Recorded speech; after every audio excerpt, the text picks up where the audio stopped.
मैं स्पष्ट कर देना चाहता हूँ, फांसी देवा और पूरे दार्जिलिंग में जो भी गुंडे हैं, दो में से एक चूज कर लो, या तो गुंडागर्दी छोड़ दो या दार्जिलिंग जिला छोड़ दो।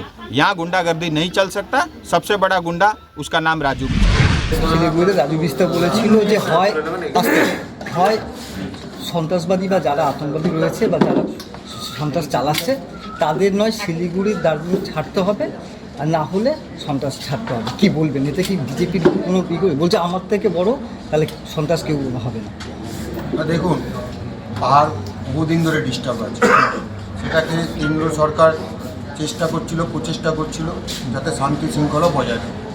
এর মধ্যে ঢুকে গেছেন মুখ্যমন্ত্রী মমতা ব্যানার্জি, আর সেখানে গিয়ে উস্কানি দিচ্ছে। আর তারপরে পাহাড়ের মানুষ আজকে তো ডেভেলপমেন্ট নেই বলেই তো আজকে ওইখানে ওই সমস্যা প্রধান।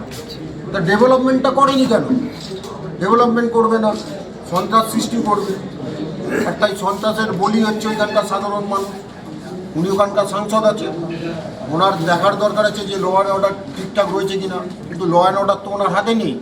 ল অ্যান্ড অর্ডার হচ্ছে মুখ্যমন্ত্রীর হাতে।